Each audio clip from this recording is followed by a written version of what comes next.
Assalamualaikum warahmatullahi wabarakatuh. Apa kabar anak-anak? Semoga selalu sehat ya. Baik, hari ini kita akan belajar tentang menelaah struktur dan kaidah kebahasaan teks deskripsi. Sebelum belajar, silakan kalian berdoa dulu. Berdoa, dipersilahkan. Berdoa selesai. Baik, pembelajaran akan Ibu mulai.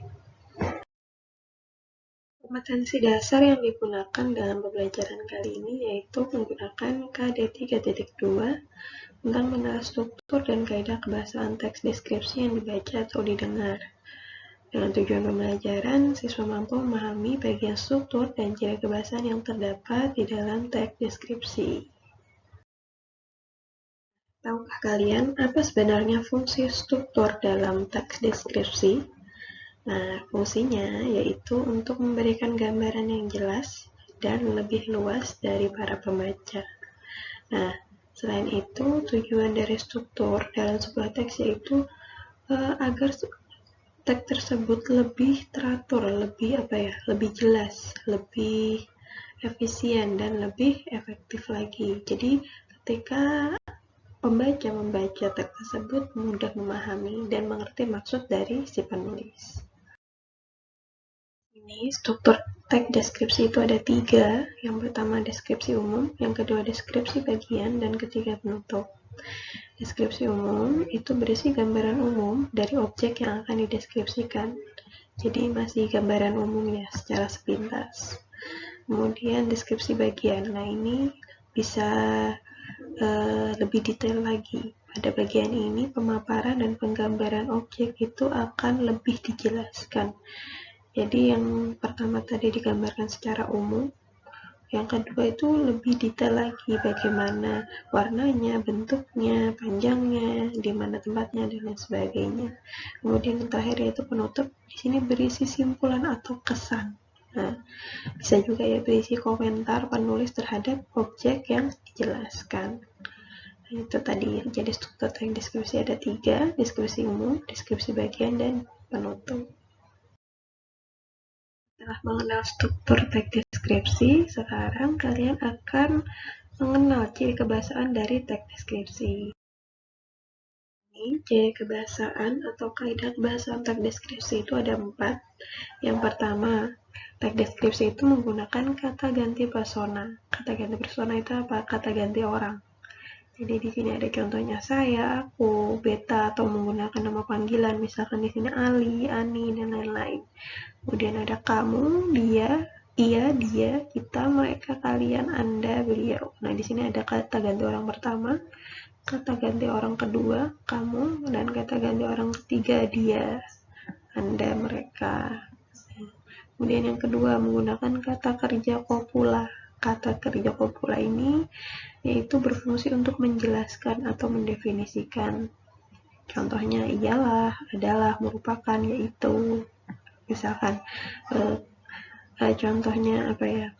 Buah apel adalah buah yang memiliki kandungan vitamin C yang sangat tinggi, misalkan. Nah, kata adalah dalam teks tersebut, dalam kalimat tersebut merupakan kata kerja kopula. Kemudian verba material. Verba material itu yaitu kata kerja yang menunjukkan tindakan fisik. Maksudnya tindakan fisik yaitu melakukan sesuatu. Contohnya berdiri, melompat, berlari, mengambil. Nah, itu kan kata kerja yang menunjukkan tindakan fisik atau melakukan sesuatu. Kemudian adjektiva di sini yaitu kata sifat yang menunjukkan sifatnya seperti apa. Lembut, kasar, cerah, murung, tinggi, rendah, dan lain sebagainya. Paham ya? Tentang ciri kebahasaan dari teks deskripsi.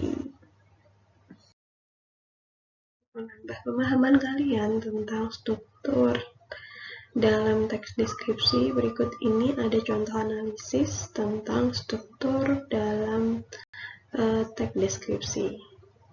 Silahkan disimak dan diperhatikan baik-baik. Di sini ada contoh teks deskripsi dengan judul naik kereta api. Di sini ada 3 paragraf dengan warna yang berbeda. sengaja Ibu berikan warna yang berbeda untuk mengetahui perbedaan dari masing-masing struktur.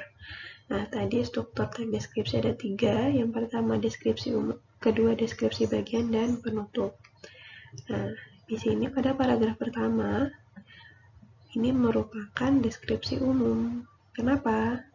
Nah, tadi kan definisi dari deskripsi umum yaitu penggambaran secara umum atau secara sepintas. Nah, di sini si penulis menggambarkan perjalanannya mengendarai kereta dari Jakarta ke Malang. Nah, dia juga menjelaskan bahwa perjalanannya itu sekitar 17 jam. Nah, di sini secara umum dia menjelaskan pengalamannya naik kereta. Nah, di sini masih deskripsi umum. Jadi secara sepintas, aku pada bulan Oktober pergi ke Malang itu menggunakan kereta dan perjalanannya selama 17 jam. Nah, itu adalah gambaran umumnya. Kemudian masuk ke deskripsi bagian atau detailnya. Nah, di sini dia menjelaskan bagian-bagian dalam kereta. Suasana di kereta itu seperti apa? Oh, ternyata di kereta itu suaranya ramai, tapi tetap tertib. Kemudian dalam kereta itu dia ada bangku saling berhadapan dan itu muat untuk 6 orang. Kemudian bangkunya itu terbuat dari besi, kemudian dilapisi dengan busa. Dan selama perjalanan itu kita bisa saling mengobrol dengan penumpang lain. Nah, itu merupakan deskripsi bagian, menggambarkan secara detail bagaimana suasana di dalam kereta. Kemudian yang terakhir yaitu berisi penutup. Nah, penutup ini tadi berisi kesan pengalaman dari si penulis. Nah, di sini kesannya saat naik kereta itu seperti apa? Oh, ternyata yang berkesan bagi penulis itu selama dalam kereta pada saat turun hujan. Nah, di situ dia merasakan suasana yang syahdu, sendu, dan dia merasa senang naik kereta saat perjalanan ke Malang. Nah, di situ merupakan kesannya penulis saat menaiki kereta api. Nah, jadi silakan diperhatikan dulu, dicari perbedaannya. Kenapa jadi ini dikatakan deskripsi umum, kemudian deskripsi bagian, dan ini merupakan penutup. Nah, udah tahu ya? Oke, silakan diamati dulu, dibaca. Memahami struktur dari teks deskripsi, kali ini kalian akan menganalisis kaidah kebahasaan dalam teks deskripsi. Nah, ini ada contoh, silakan diamati, dibaca, dan diperhatikan.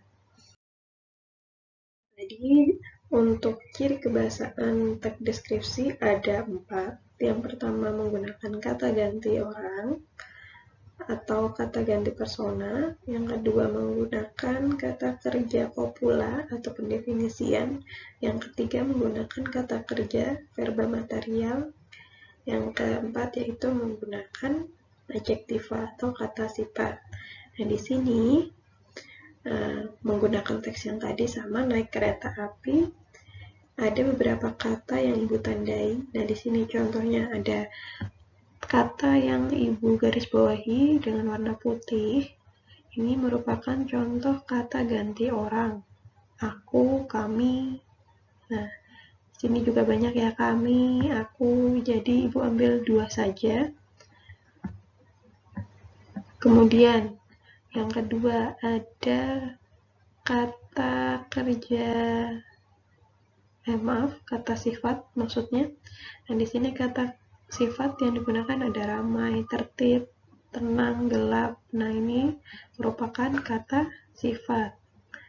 Kemudian yang ketiga ditemukan verba material, yaitu mengobrol. Nah, di sini yang tidak ada yaitu tidak menggunakan kata kerja kopula atau pendefinisian.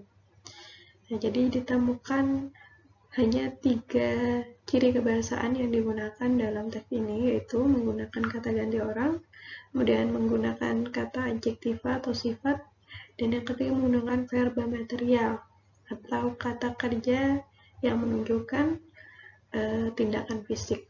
Nah, di sini hanya menggunakan 3 ciri kebahasaan tersebut. Bagaimana? Sudah paham? Oke, untuk menambah pemahaman, seperti biasa ada latihan pada pertemuan kali ini. Kali ini kalian akan latihan menganalisis struktur dan kaidah kebahasaan dalam teks deskripsi.